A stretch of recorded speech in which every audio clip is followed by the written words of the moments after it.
Media network ಎಂದೆಂದಿಗೂ ನಿಮ್ಮೊಂದಿಗೆ. ಓಂ ನಮೋ ಭಗವತೆ ವಾಸುದೇವಾಯ. ಲಕ್ಷ್ಮೀ ಸಮೇತ ಶ್ರೀಮನ್ನಾರಾಯಣರ ದಿವ್ಯಪಾದ ಚರಣಕಮಲಗಳಿಗೆ ಅನಂತ ಕೋಟಿ ವಂದನೆಗಳು. ವಾಸ್ತು ಟಾಪ್ 10 ಇವತ್ತಿನ ಈ ವಿಶೇಷ ಕಾರ್ಯಕ್ರಮವನ್ನು ನೋಡುತ್ತಿರುವಂತಹ ನಿಮಗೂ ಮತ್ತು ನಿಮ್ಮ ಮನೆಯ ಸಮಸ್ತ ಕುಟುಂಬದ ಸದಸ್ಯರಿಗೂ ಕೂಡ ಸ್ವಾಮಿ ಕೊರಗಜ್ಜನವರ ಕೃಪೆ ಮತ್ತು ಆಶೀರ್ವಾದ ಸದಾ ಇರಲಿ ಅಂತ ಹೇಳ್ತಾ ಇವತ್ತಿನ ಕಾರ್ಯಕ್ರಮ ಆರಂಭ ಮಾಡ್ತಾ ಇದ್ದೀನಿ. ವೀಕ್ಷಕರೇ, ನೀವೇನಾದರೂ ಮೊಟ್ಟ ಮೊದಲನೆಯ ಬಾರಿಗೆ ಜೀತ್ ಮೀಡಿಯಾ ನೆಟ್ವರ್ಕ್ ವಾಹಿನಿಯನ್ನು ನೋಡ್ತಾ ಇದ್ದರೆ ದಯಮಾಡಿ ಚಾನಲನ್ನು ಸಬ್ಸ್ಕ್ರೈಬ್ ಮಾಡ್ಕೊಳ್ಳಿ. ಹಾಗೆ ವಿಡಿಯೋ ಕೆಳಗಡೆ ಇರುವಂತಹ ಬೆಲ್ ಐಕಾನ್ ಒತ್ತಿ ಅದರಲ್ಲಿ ಆಲ್ ನೋಟಿಫಿಕೇಷನ್ ಮರೀದೆ ಒತ್ತಿ. ವೀಕ್ಷಕರೇ, ಈ ವಿಡಿಯೋ ಕೆಳಗಡೆ ಒಂದು ಕಮೆಂಟ್ ಬಾಕ್ಸ್ ಇರುತ್ತೆ. ಅಮ್ಮ ಮಹಾಲಕ್ಷ್ಮಿ ಶ್ರೀಮನ್ನಾರಾಯಣರ ಸಮೇತ ಸ್ಥಿರವಾಗಿ ಬಂದು ಮನೆಯಲ್ಲಿ ನೆಲೆಸಮ್ಮ ಅಂತ ಕಮೆಂಟ್ ಮಾಡಿ. ಅಮ್ಮನವರ ನಾಮಸ್ಮರಣೆ ಆಗುತ್ತೆ. ಇದಕ್ಕಿಂತ ಹೆಚ್ಚಿನ ಸೌಭಾಗ್ಯ ಇನ್ನೇನು ಬೇಕು ಹೇಳಿ ಅಲ್ವಾ? ಅದೇ ರೀತಿ ವೀಕ್ಷಕರೇ, ಈ ವಿಡಿಯೋ ಕೆಳಗಡೆ ಒಂದು ಜಾಯಿನ್ ಎನ್ನುವ ಬಟನ್ ಇರುತ್ತೆ. ಅದನ್ನು ಒತ್ತಿದರೆ ನೀವು ಚಾನಲ್ಗೆ ಮೆಂಬರ್ ಆಗ್ತೀರಾ. ಮೆಂಬರ್ ಆಗ್ತಿದ್ದಂಗೆ ಮೆಂಬರ್ಗಳಿಗೆ ಇರುವಂಥ ವಿಶೇಷ ಆಧ್ಯಾತ್ಮ, ಜ್ಯೋತಿಷ್ಯ, ಸರಳ ವಿರಳ ಮಹಾವಾಸ್ತು, ನೇರ ಪ್ರಸಾರ, ವಾಸ್ತು ಟಾಪ್ 10 ಈ ರೀತಿಯಾದಂಥ ಡಿಫ್ರೆಂಟ್ ಕಂಟೆಂಟನ್ನು ನೀವು ಮಾತ್ರ ಎಂಜಾಯ್ ಮಾಡ್ಬೋದು. ಬನ್ನಿ, ತಡ ಮಾಡದೆ ಚಪ್ಪಲಿ, ಪಾದರಕ್ಷೆ ಇವುಗಳಿಗೆ ಸಂಬಂಧಪಟ್ಟಂತಹ ಒಂದು ವಿಶೇಷ ಪಾಡ್ಕಾಸ್ಟನ್ನು ನಿಮ್ಮ ಮುಂದೆ ಪ್ರಸ್ತುತಪಡಿಸ್ತೀನಿ. ಕೇವಲ ನೋಡಿ, ನಾವು ಚಪ್ಪಲಿ, ಪಾದರಕ್ಷೆ ಅಂತ ಹೇಳ್ತೀವಲ್ಲ, ಅದು ನಮ್ಮ ಪಾದವನ್ನು ರಕ್ಷಣೆ ಮಾಡುವಂತಹ ವಸ್ತು ಅಷ್ಟೇ ಅಲ್ಲ ವೀಕ್ಷಕರೇ, ಅದೃಷ್ಟವನ್ನು ತಂದುಕೊಡುತ್ತೆ. ಸ್ವಲ್ಪ ಯಾಮಾರಿದರೆ ದುರಾದೃಷ್ಟವನ್ನು ತಂದುಕೊಡುತ್ತೆ. ಹಣಕಾಸಿನ ನಷ್ಟ ಆಗತ್ತೆ, ಅವತ್ತಿನ ಕೆಲಸ ಎಲ್ಲ ಕೆಟ್ಟು ಹೋಗುತ್ತೆ. ಕೆಲವೊಂದು ಸಂದರ್ಭದಲ್ಲಿ ಕೆಲಸವನ್ನು ಕಳೆದುಕೊಳ್ಳುವಂತಹ ಭಯ ಕೂಡ ನಿರ್ಮಾಣ ಮಾಡುತ್ತೆ. ದಾಂಪತ್ಯದಲ್ಲಿ ವಿರಸ, ಮಕ್ಕಳು ಮಾತು ಕೇಳದೇ ಇರೋದು. ಕೇವಲ ಒಂದು ಪಾದರಕ್ಷೆ, ಸ್ಲಿಪ್ಪರು ಜೀವನದ ಸಾಕಷ್ಟು ಸಮಸ್ಯೆಗಳಿಗೆ ಲಿಂಕ್ ಆಗುತ್ತೆ, ಕೊಂಡಿಯಾಗತ್ತೆ. ಅದನ್ನು ನಾನು ಎಳೆಯಾಗಿ ಬಿಡಿಸಿಡ್ತೀನಿ. ಮೊದಲನೆಯ ವಾಸ್ತು ಟಾಪ್ 10 ನೋಡೋಣ ಬನ್ನಿ. ವೀಕ್ಷಕರೇ, ಪಾದರಕ್ಷೆಗೆ ಸಂಬಂಧಪಟ್ಟಂತಹ ಮೊದಲನೆಯ ವಾಸ್ತು ಟಿಪ್ಪನ್ನು ಈಗ ನೋಡೋಣ. ಯಾವಾಗಲೂ ಕೂಡ ಸ್ಲಿಪ್ಪರ್, ಪಾದರಕ್ಷೆ, ಚಪ್ಪಲಿಗಳನ್ನು ನಿಮ್ಮ ಮನೆಯ ಮುಖ್ಯದ್ವಾರದ ಮುಂದೆ ಹೊಸ್ತಿಲಿಗೆ ಬಲಗಡೆ ಎಡಗಡೆ ತಾಗಿ ಸುಮಾರು ಜನರನ್ನ ನಾನು ನೋಡಿದ್ದೀನಿ. ವಾಸ್ತುಗೋದಾಗ ಹೇಳ್ತಾ ಇರ್ತೀನಿ, ಅಲ್ಲಿ ಅಬ್ಸರ್ವ್ ಮಾಡ್ತಾ ಇರ್ತೀನಿ. ಇಮ್ಮಿಡಿಯೇಟ್ ನಿಮ್ಮ ಮನೆ ಬಾಗಿಲಿನ ಪಕ್ಕದಲ್ಲೇನೆ ಗುಡ್ಡೆ ಹಾಕ್ಕೊಂಡಿರ್ತಾರೆ. ತುಂಬ ಅಂದರೆ ತುಂಬ ತಪ್ಪು. ವಾಸ್ತು ಪ್ರಕಾರ ಇದು ದೊಡ್ಡ ಬಿಗ್ಗೆಸ್ಟ್ ಮಿಸ್ಟೇಕ್ ಆಗುತ್ತೆ ವೀಕ್ಷಕರೇ. ದಯಮಾಡಿ ಈ ತಪ್ಪನ್ನು ಮಾಡೋಕ್ಕೆ ಹೋಗಬೇಡಿ.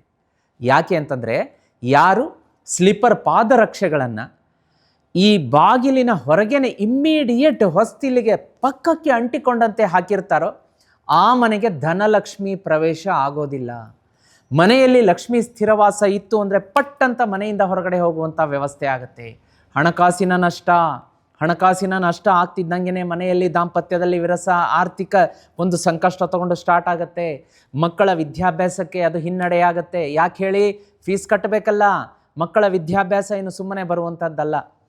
ಒಂದಕ್ಕೊಂದು ಚೈನ್ ಲಿಂಕ್ ಇರುತ್ತೆ. ಹಾಗಾಗಿ ಆ ಪಾದರಕ್ಷೆ ಶನಿದೇವರಿಗೆ ಸಂಬಂಧಪಟ್ಟದ್ದು. ಶನಿ ಭಗವಾನರನ್ನ ರಿಪ್ರೆಸೆಂಟ್ ಮಾಡುತ್ತೆ ಪಾದರಕ್ಷೆ, ಶನಿ ದೋಷ. ಹಾಗಾಗಿ ಹೊಸ್ತಿಲು ನೋಡಿ, ಅವಕಾಶಗಳು, ಪಾಸಿಟಿವಿಟಿ ಎಲ್ಲವನ್ನ ಮನೆಗೆ ಎಳೆದುಕೊಳ್ಳುವಂತಹ ಹೊಸ್ತಿಲ ಹತ್ರ ನೀವು ಪಾದರಕ್ಷೆಗಳನ್ನು ಗುಡ್ಡೆ ಹಾಕಿದರೆ, ಪಾದರಕ್ಷೆಗಳನ್ನು ಇಟ್ಟರೆ ಅದೃಷ್ಟ ಲಕ್ಷ್ಮಿ, ಸಂಪತ್ತು ಲಕ್ಷ್ಮಿ ಒಳಗಡೆ ಹೆಂಗೆ ಬರ್ತಾಳೆ ಹೇಳಿ? ಹಾಗಾಗಿ ದಯಮಾಡಿ ಆ ತಪ್ಪನ್ನು ಮಾಡಬೇಡಿ ವೀಕ್ಷಕರೇ. ಸ್ವಲ್ಪ ದೂರದಲ್ಲಿ ಪಾದರಕ್ಷೆಗಳನ್ನು ಇಟ್ಟುಕೊಳ್ಳುವಂತಹ ವ್ಯವಸ್ಥೆ ಮಾಡಿ. ಇದು ಮೊದಲನೆಯ ತಪ್ಪು ವೀಕ್ಷಕರೇ.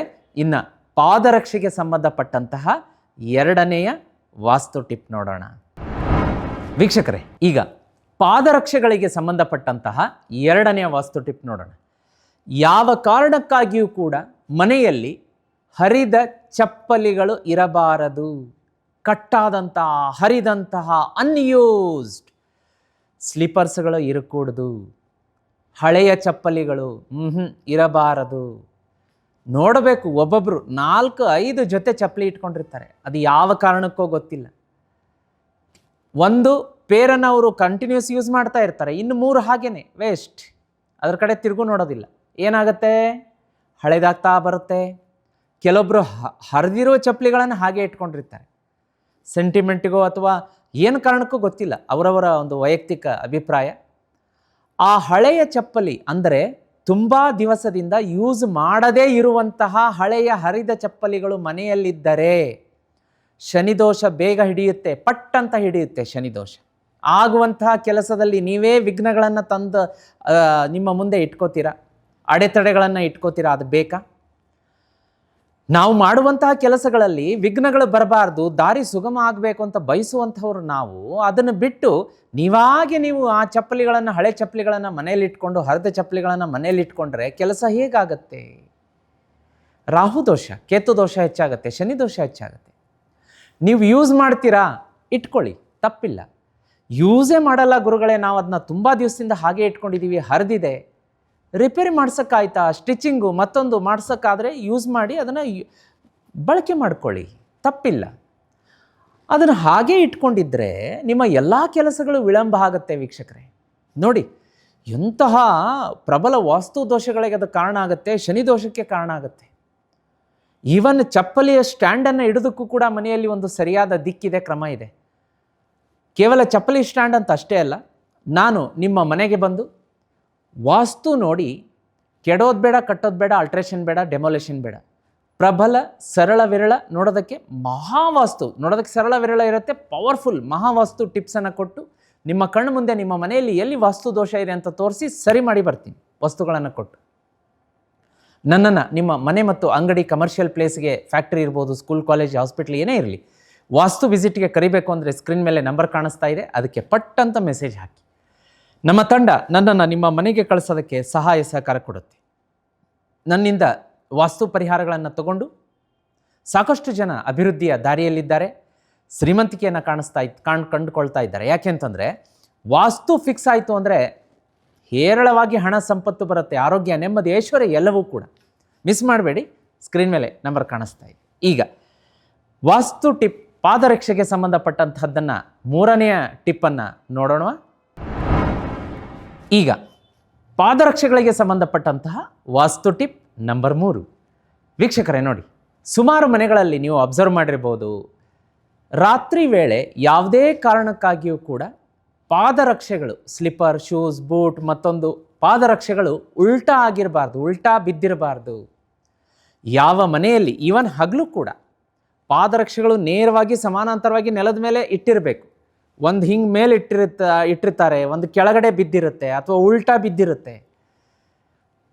ಈ ರಾತ್ರಿಯ ವೇಳೆ ಎಸ್ಪೆಷಲಿ ಉಲ್ಟಾ ಬಿದ್ದಂತಹ ಪಾದರಕ್ಷೆಗಳು ಮನೆಗೆ ದುರಾದೃಷ್ಟವನ್ನು ತರುತ್ತೆ, ಅಲಕ್ಷ್ಮಿಯ ಸಂಚಾರಕ್ಕೆ ದಾರಿ ಮಾಡಿಕೊಡುತ್ತೆ. ಹಾಗಾಗಿ ದಯಮಾಡಿ ಆ ಒಂದು ಮಲಗುವ ಮುನ್ನ, ವಿಶೇಷವಾಗಿ ನೀವೆಲ್ಲ ಮನೆಯ ಡೋರ್, ಕಿಟಕಿ ಅದು ಇದು ಎಲ್ಲ ಹಾಕಿ ಲಾಕ್ ಮಾಡ್ಕೊಂಡು ಮನೆಗೆ ಒಳಗಡೆ ಮಲಗಕ್ಕೆ ಹೋಗೋಕ್ಕಿಂತ ಮುಂಚೆ ಒಂದು ಕಡೆ ಸ್ಲಿಪ್ಪರ್ ಹತ್ತ ಗಮನ ಕೊಡಿ. ಎಲ್ಲವೂ ಕೂಡ ನೀಟಾಗಿದೆಯಾ ಅಂತ ನೋಡ್ಕೊಳ್ಳಿ. ಏನಾದರೂ ಅದು ಉಲ್ಟಾ ಬಿದ್ದಿದ್ರೆ, ಮತ್ತೊಂದೋ ಮಗದೊಂದೋ ಇದ್ದರೆ ಅದನ್ನು ಸರಿ ಮಾಡುವಂಥ ವ್ಯವಸ್ಥೆ ಮಾಡ್ಕೊಳ್ಳಿ. ನೋಡಿ, ಸಣ್ಣ ಪುಟ್ಟ ತಪ್ಪುಗಳೇ, ಸಣ್ಣ ಪುಟ್ಟ ಅಜಾಗರೂಕತೆಯೇ ನಮ್ಮ ಜೀವನದ ಹಿನ್ನಡೆಗೆ ಕಾರಣ ಆಗುತ್ತೆ. ಅದನ್ನು ಸರಿಪಡಿಸ್ಕೋಬೇಕಾಗತ್ತೆ ವೀಕ್ಷಕರೇ. ಈಗ ಪಾದರಕ್ಷೆಗಳಿಗೆ ಸಂಬಂಧಪಟ್ಟಂತಹ ವಾಸ್ತು ಟಿಪ್ ನಂಬರ್ 4. ವೀಕ್ಷಕರೇ, ಈಗ ಪಾದರಕ್ಷೆಗಳಿಗೆ ಸಂಬಂಧಪಟ್ಟಂಥ ವಾಸ್ತು ಟಿಪ್ ನಂಬರ್ 4 ನೋಡಿ. ಪಾದರಕ್ಷೆಗಳು ಕೇವಲ ನಿಮ್ಮ ಯೂಸ್ಗೆ ಇರುವಂತಹದ್ದು, ನಾಟ್ ಫಾರ್ ಅದರ್ಸ್. ಹೌದು, ಖಡಾಖಂಡಿತವಾಗಿ ನಿಮ್ಮ ಚಪ್ಪಲಿಯನ್ನು ಬೇರೆಯವರು ಯಾಕೆ ಹಾಕ್ಕೋಬೇಕು? ಅವರ ಸ್ಲಿಪ್ಪರನ್ನು ನೀವು ಯಾಕೆ ಬಳಸಬೇಕು? No, it is not advisable in vastu. ನಿಮ್ಮ ಪಾದರಕ್ಷೆಗಳನ್ನು ಬೇರೆಯವರು ಬಳಸಿದರೆ ನಿಮ್ಮ ಶನಿಕಾಟವೆಲ್ಲ ಅವರಿಗೆ ಟ್ರಾನ್ಸ್ಫರ್ ಆಗುತ್ತೆ. ಅದೇ ರೀತಿ ಅವರ ಪಾದರಕ್ಷೆಗಳನ್ನು ನೀವು ಬಳಸಿದ್ದೇ ಆದಲ್ಲಿ ಅವರ ಸಫರಿಂಗ್ಸ್, ಅವರ ಕಷ್ಟಗಳು, ಅವರ ಪೇನ್, ಅವರ ಒಂದು ಅಗೋನಿ, ಅವರ ಒಂದು ಡಿಪ್ರೆಷನ್, ಹೀಗೆ ಏನೇ ನೆಗೆಟಿವ್ ಇರಲಿ, ಆ ಚಕ್ರದಲ್ಲಿ ಏನು ಕೂತ್ಕೊಂಡಿರುತ್ತೆ ಅದು ಹಾಗೇ ಪಾದರಕ್ಷೆಗಳ ಮುಖಾಂತರ ಅವರಿಂದ ನಿಮಗೆ ಟ್ರಾನ್ಸ್ಫರ್ ಆಗುತ್ತೆ. ಹಾಗಾಗಿ ತಪ್ಪಿಯೂ ಕೂಡ ಗೆಸ್ಟ್ ಬಂದಿದ್ದಾರೆ, ಸ್ಲಿಪ್ಪರ್ ಎಲ್ಲ ಬಿಟ್ಟಿದ್ದಾರೆ, ನನ್ನ ಸ್ಲಿಪ್ಪರ್ ಸಿಗ್ತಾ ಇಲ್ಲ, ಬೇರೆಯವ್ರ ಸ್ಲಿಪ್ಪರನ್ನು ನಾನು ಸ್ವಲ್ಪ ಹೊತ್ತು ಹಾಕ್ಕೊಂಡು ಹೋಗಿ ಬರ್ತೀನಿ, ಹಾಲು ತೊಗೊಂಬರ್ತೀನಿ, ಮತ್ತೊಂದು ಬೇಡ. ನಿಮ್ಮ ಸ್ಲಿಪ್ಪರನ್ನೇ ನೀವು ಬಳಸಬೇಕು. ನಿಮ್ಮ ಸ್ಲಿಪ್ಪರನ್ನು ಬೇರೆಯವರಿಗೆ ಬಳಕೆ ಮಾಡೋಕ್ಕೆ ಕೊಡಬಾರ್ದು. ನಿಮ್ಮ ಸಫರಿಂಗ್ಸ್, ನಿಮ್ಮ ಆಗೋನಿ, ನಿಮ್ಮ ಒಂದು ಕಷ್ಟ ಅವರಿಗೆ ಟ್ರಾನ್ಸ್ಫರ್ ಆಗುತ್ತೆ. ಅವ್ರದ್ದು ನೀವು ಬಳಸಿದರೆ ನಿಮಗೆ, ನಿಮ್ದು ಅವ್ರು ಬಳಸಿದರೆ ನಿಮ್ದು ಅವ್ರಿಗೆ ಹೋಗುತ್ತೆ. ಹಾಗಾಗಿ ಯಾವುದೇ ಕಾರಣಕ್ಕಾಗಿಯೂ exchange of slippers is not at all advised in vastushastra. ಅದನ್ನು ಮಾಡಕೂಡದು, ಇದನ್ನು ಪಾಲಿಸಿ ವೀಕ್ಷಕರೇ. ಈಗ ವಾಸ್ತುಶಾಸ್ತ್ರಕ್ಕೆ ಸಂಬಂಧಪಟ್ಟಂತಹ ಪಾದರಕ್ಷೆಗಳ ವಿಷಯವನ್ನು ನೋಡ್ತಾ ಇದ್ದೀವಿ. ಅದರಲ್ಲಿ ಟಿಪ್ ನಂಬರ್ 5 ವೀಕ್ಷಕರೇ. ಈಗ ವಾಸ್ತುಶಾಸ್ತ್ರದಲ್ಲಿ ಈ ಪಾದರಕ್ಷೆಗಳಿಗೆ ಸಂಬಂಧಪಟ್ಟಂತಹ ವಾಸ್ತು ಟಿಪ್ ನಂಬರ್ 5 ನೋಡೋಣ. ನೋಡಿ, ಏನಾಗುತ್ತೆ ಅಂತಂದರೆ, ಈಶಾನ್ಯ ದಿಕ್ಕಿಗೆ ಯಾವುದೇ ಕಾರಣಕ್ಕಾಗಿಯೂ ಕೂಡ ಪಾದರಕ್ಷೆಗಳನ್ನು ಬಿಡಕೂಡದು. ಈಶಾನ್ಯ ನೋಡಿ, ದೇವರ ಮೂಲೆ, ಈಶ್ವರನಿಗೆ ಅತ್ಯಂತ ಪ್ರಿಯವಾದ ವಾಸ್ತುವಿನಲ್ಲಿ ಮೂಲೆ ಅಂತ ಹೇಳ್ತಾರೆ. ಹಾಗಾಗಿ ಈ ಒಂದು ಮೂಲೆಯಲ್ಲಿ ಯಾರು ಚಪ್ಪಲಿಯನ್ನು ಬಿಡ್ತಾರೋ, ಶೂ ಸ್ಟ್ಯಾಂಡನ್ನು ಇಟ್ಟಿರ್ತಾರೋ, ಅವರ ಮನೆಯಲ್ಲಿ ಯಾವುದೇ ಕಾರಣಕ್ಕಾಗಿಯೂ ಕೂಡ ಇಂಪ್ರೂವ್ಮೆಂಟ್ ಆಗಲಿ, ಯಾವ ನೆಮ್ಮದಿಯೂ ಕೂಡ ನೆಲೆಸೋದಕ್ಕೆ ಸಾಧ್ಯ ಇಲ್ಲ. ಸ್ಲಿಪ್ಪರನ್ನು ಯಾವಾಗಲೂ ಕೂಡ ನಾವು ದೇವಸ್ಥಾನದ ಹೊರಗಡೆ ಬಿಟ್ಟು ಒಳಗಡೆ ಹೋಗ್ತೀವಿ ಹೊರತಾಗಿ ಒಳಗಡೆ ಅದಕ್ಕೆ ಪ್ರವೇಶ ನಿಷಿದ್ಧ, ಅದನ್ನು ತಗೊಂಡು ಹೋಗಕೂಡದು. ಅದೇ ರೀತಿ ಈ ಮನೆಯ ಈಶಾನ್ಯ ಮೂಲೆಯನ್ನು ದೇವರ ಕೋಣೆ, ದೈವ ಮೂಲೆ ಅಂತ ಹೇಳಿ ಎಲ್ಲರೂ ಪ್ರಬಲವಾಗಿ ನಂಬಿ ಪೂಜಿಸ್ತೀವಿ ನಾವು ಹಿಂದೂಗಳು ಸನಾತನ ಧರ್ಮದಲ್ಲಿ.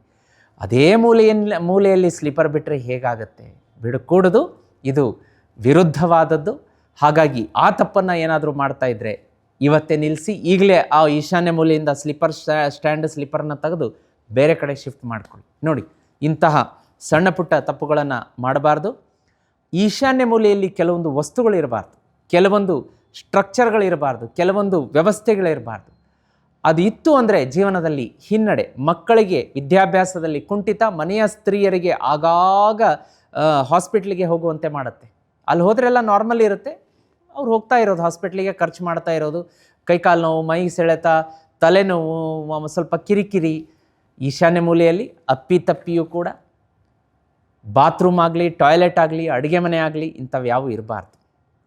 ಇದ್ದರೆ ಗುರುಗಳಿಗೆ ನಾವು ಚೇಂಜ್ ಮಾಡೋಕ್ಕಾಗಲ್ಲ, ಏನು ಮಾಡಬೇಕು, ಪರಿಹಾರ ಏನಿದೆ ಅಂತೀರಾ? ಒಂದು ಸಲ ಕರೆಸಿ, ಸ್ಕ್ರೀನ್ ಮೇಲೆ ನಂಬರ್ ಇದೆ, ಕೆಡವದೆ ಕಟ್ಟದೆ ಡೆಮಾಲೇಷನ್ ಮಾಡದೆ ಅದನ್ನು ವಾಸ್ತು ಫಿಕ್ಸ್ ಮಾಡಿ ಬರ್ತೀನಿ. ಆಮೇಲೆ ನೋಡಿ ಪ್ರಗತಿ ಹೇಗೆ ಆಗುತ್ತೆ ಅಂತ. ವೀಕ್ಷಕರೇ, ನನ್ನನ್ನು ವಾಸ್ತು ಕರೆಸೋದಕ್ಕೆ ಸ್ಕ್ರೀನ್ ಮೇಲೆ ನಂಬರ್ ಇದೆ, ಅದಕ್ಕೆ ರಿಕ್ವೆಸ್ಟ್ ಹಾಕಿ. ಈಗ ಪಾದರಕ್ಷೆಗೆ ಸಂಬಂಧಪಟ್ಟಂತಹ ವಾಸ್ತು ಟಿಪ್ ನಂಬರ್ 6 ವೀಕ್ಷಕರೇ. ಈಗ ಪಾದರಕ್ಷೆಗೆ ಸಂಬಂಧಪಟ್ಟಂತಹ ವಾಸ್ತು ಟಿಪ್ ನಂಬರ್ 6 ನೋಡೋಣ.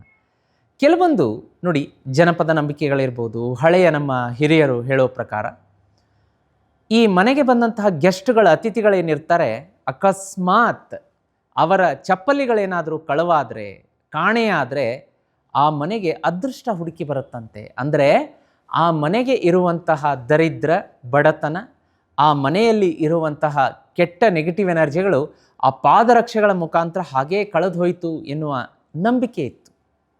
ನೋಡಿ, ಎಂತಹ ಅದ್ಭುತ ವಿಷಯ ಅಲ್ವಾ ವೀಕ್ಷಕರೇ. ಈಗ ಚಪ್ಪಲಿ ಅಥವಾ ಪಾದರಕ್ಷೆಗೆ ಸಂಬಂಧಪಟ್ಟಂಥ ವಾಸ್ತು ಟಿಪ್ ನಂಬರ್ 7 ವೀಕ್ಷಕರೇ. ಈಗ ಪಾದರಕ್ಷೆಗಳಿಗೆ ಸಂಬಂಧಪಟ್ಟಂತಹ ವಾಸ್ತು ಟಿಪ್ ನಂಬರ್ 7. ಈ ಹಬ್ಬ ಹರಿದಿನದ ದಿನಗಳಲ್ಲಿ ಪಾದರಕ್ಷೆಗಳನ್ನು ಖರೀದಿ ಮಾಡಬಹುದಾ, ಮನೆಗೆ ತರಬಹುದಾ ಎನ್ನುವ ಪ್ರಶ್ನೆ ಹಲವರಲ್ಲಿ ಇರುತ್ತೆ. ಗುರುವಾರ ಸ್ಲಿಪ್ಪರ್ ಪರ್ಚೇಸ್ ಮಾಡ್ಬೋದಾ, ಶುಕ್ರವಾರ ಚಪ್ಪಲಿಗಳನ್ನು ಖರೀದಿಸಿ ಮನೆಗೆ ತರ್ಬೋದಾ? ಖಂಡಿತವಾಗಿಯೂ ತರ್ಬೋದು. ಯಾಕೆ ಅಂತಂದರೆ, ಯಾವ ಒಂದು ಗುರುವಾರ ಆಗಲಿ, ಶುಕ್ರವಾರ ಆಗಲಿ, ಶುಭ ದಿನಗಳು ಅಥವಾ ಹಬ್ಬ ಹರಿದಿನಗಳಲ್ಲಿ ಪಾದರಕ್ಷೆಗಳನ್ನು ಖರೀದಿಸಿ ಮನೆಗೆ ತರೋದರಿಂದ ಸಂಪತ್ತು, ಲಕ್ಷ್ಮಿ ಸದಾ ಮನೆಯಲ್ಲಿ ಸ್ಥಿರವಾಸ ಇರುತ್ತೆ ಎನ್ನುವ ನಂಬಿಕೆ. ಆದರೆ ಶನಿವಾರ ಮಾತ್ರ ಯಾವುದೇ ಕಾರಣಕ್ಕೂ ಪಾದರಕ್ಷೆಗಳನ್ನು ಖರೀದಿಸಿ ಮನೆಗೆ ತರಬಾರ್ದು. ಈಗ ವೀಕ್ಷಕರೇ, ಪಾದರಕ್ಷೆಗೆ ಸಂಬಂಧಪಟ್ಟಂಥ ವಾಸ್ತು ಟಿಪ್ ನಂಬರ್ 8 ವೀಕ್ಷಕರೇ. ಈಗ ಪಾದರಕ್ಷೆಗಳಿಗೆ ಸಂಬಂಧಪಟ್ಟಂಥ ವಾಸ್ತು ಟಿಪ್ ನಂಬರ್ 8 ನೋಡಿ ವೀಕ್ಷಕರೇ. ಈ ಪಾದರಕ್ಷೆಗಳನ್ನು ಧರಿಸಿ ಎಲ್ಲ ಕಡೆಗೂ ಎಲ್ಲರೂ ಓಡಾಡೋದು ಸಾಮಾನ್ಯ. ಈ ಸಂದರ್ಭದಲ್ಲಿ ನೀವೇನಾದರೂ ದೇವಸ್ಥಾನಕ್ಕೆ ಹೋದಾಗ ಪಾದರಕ್ಷೆಗಳು ಅಕಸ್ಮಾತ್ ಕಾಣೆ ಆದರೆ, ಕಳ್ಕೊಂಡ್ರೆ ನೀವು ಸ್ಲಿಪ್ಪರನ್ನು ಚಿಂತೆ ಪಡುವ, ಆತಂಕ ಪಡುವ ಅಗತ್ಯ ಇಲ್ಲ. ಯಾಕೆ ಅಂತಂದರೆ, ನೀವು ದೇವಸ್ಥಾನದ ಹೊರಗಡೆ ಚಪ್ಪಲಿಯನ್ನು ಕಳ್ಕೊಂಡ್ರೆ ನಿಮ್ಮ ಶನಿಕಾಟ, ದರಿದ್ರತನ, ಕೆಲವೊಂದು ಜೀವನದ ಬ್ಲಾಕೇಜಸ್ ಎಲ್ಲ ಹೊರಟು ಹೋಯಿತು ಅಂತ ಅರ್ಥ ಮಾಡ್ಕೊಳ್ಳಿ. ಹಾಗಾಗಿ ಈ ಹಿಂದೆ ನೀವೇನಾದರೂ ಕಳ್ಕೊಂಡಿದ್ರೆ ಏನು ವರಿ ಮಾಡ್ಕೋಬೇಡಿ. ಮುಂದೆ ಕಳೆದುಕೊಳ್ಳುವಂಥ ಸಂದರ್ಭ ಬಂದರೂ ಕೂಡ ಏನು ಟೆನ್ಷನ್ ಮಾಡ್ಕೊಳ್ಳುವಂಥ ಅವಶ್ಯಕತೆ ಇಲ್ಲ. ಹೋಯಿತು, ನನ್ನ ಶನಿಕಾಟ ಹೋಯಿತು, ಪೀಡೆ ಹೋಯಿತು, ದರಿದ್ರತನ ಹೋಯಿತು, ಎಲ್ಲ ಬಿಟ್ಟು ಹೋಯಿತು ಅಂತ ಖುಷಿಪಡಿ. ವೀಕ್ಷಕರೇ, ಈಗ ವಾಸ್ತು ಟಿಪ್ ನಂಬರ್ 9. ವೀಕ್ಷಕರೇ, ಸ್ಲಿಪ್ಪರ್ಸ್ಗೆ ಸಂಬಂಧಪಟ್ಟಂಥ ವಾಸ್ತು ಟಿಪ್ ನಂಬರ್ 9.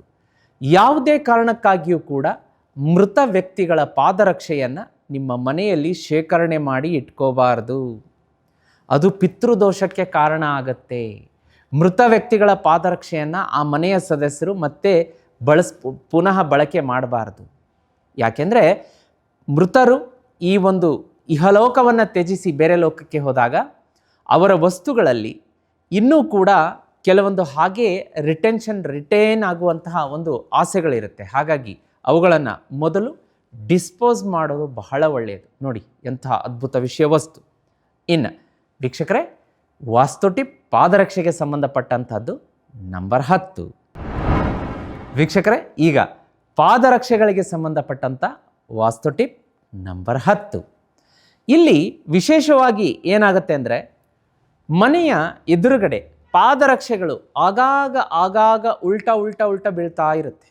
ಮನೆಗೆ ಬರ್ತಾರೆ, ಸಡನ್ ಹಾಗೆ ಬಂದು ವೇಗವಾಗಿ ಹೋಗಬೇಕು ಅಂತ ಹೇಳಿ ಒಂದು ಪಾದರಕ್ಷೆ ಆ ಕಡೆಗೆ, ಒಂದು ಪಾದರಕ್ಷೆ ಈ ಕಡೆಗೆ, ಒಂದು ಪಾದರಕ್ಷೆ ಉಲ್ಟಾ, ಈ ಥರದ ಸನ್ನಿವೇಶ ಸಂದರ್ಭ ಇದ್ದಾಗ ಅದು ಮುಂದೆ ಬರುವಂತಹ ಜಗಳದ ಬಗ್ಗೆ ತುಸು ಲೈಟಾಗಿ ನಿಮಗೆ ಹಿಂಟ್ ಕೊಡುತ್ತಂತೆ. ಹಾಗಾಗಿ ಮನೆಗೆ ಒಳಗೆ ಬರಬೇಕಾದ್ರೆ ಯಾವುದೇ ಕಾರಣಕ್ಕಾಗಿಯೂ ಕೂಡ ಒಂದು ಚಪ್ಪಲಿ ಅಲ್ಲಿ, ಒಂದು ಇಲ್ಲಿ, ಒಂದು ಉಲ್ಟಾ, ಒಂದು ಸೀದಾ ಬೇಡ. ನೀಟಾಗಿ ಪಾದರಕ್ಷೆಯನ್ನು ಯಾರು ನೀಟಾಗಿ ಒಂದ್ರ ಪಕ್ಕ ಒಂದು ನೀಟಾಗಿ ಅರೇಂಜ್ ಮಾಡಿರ್ತಾರೋ ಆ ಮನೆಯಲ್ಲಿ ನೀವು ಅಬ್ಸರ್ವ್ ಮಾಡಿ, ನೆಮ್ಮದಿ ಇರುತ್ತೆ, ಜಗಳ ಕಡಿಮೆನೇ ಇರುತ್ತೆ. ನೋಡಿ ವೀಕ್ಷಕರೇ, ಪಾದರಕ್ಷೆ ಕೇವಲ ಪಾದರಕ್ಷೆ ಅಂತ ಹೇಳಿ ಅದನ್ನು ಇಗ್ನೋರ್ ಮಾಡೋದು ಬೇಡ. ಅದು ದುರಾದೃಷ್ಟವನ್ನು ತಂದುಕೊಡುತ್ತೆ, ಅದೃಷ್ಟವನ್ನು ತಂದುಕೊಡುತ್ತೆ. ಈ ಬಗ್ಗೆ ತುಸು ಗಮನ ಇರಲಿ ಅಂತ ಹೇಳ್ತಾ ಇವತ್ತಿನ ಸಂಚಿಕೆ ಮುಗಿಸುವಂಥ ಸಮಯ. ಮತ್ತೆ ಮುಂದಿನ ಸಂಚಿಕೆಯಲ್ಲಿ ನಿಮ್ಮ ನೆಚ್ಚಿನ ಸುಧೀಂದ್ರ ದೇಶಪಾಂಡೆ ಗುರೂಜಿ ವಾಸ್ತು ಟಾಪ್ 10ನಲ್ಲಿ ಹಾಜರಾಗ್ತೀನಿ. ಈ ಸಂಚಿಕೆಯನ್ನು ನಿಮ್ಮೊಟ್ಟಿಗೆ ಇಟ್ಕೊಳ್ಳೋದು ಬೇಡ, ಎಲ್ಲರಿಗೂ ಪ್ರಚಾರ ಮಾಡಿ ಎಲ್ರಿಗೂ ಒಳಿತಾಗಲಿ ಅನ್ನೋದೇ ನಮ್ಮ ಉದ್ದೇಶ. ಓಂ ನಮೋ ಭಗವತೆ ವಾಸುದೇವಾಯ.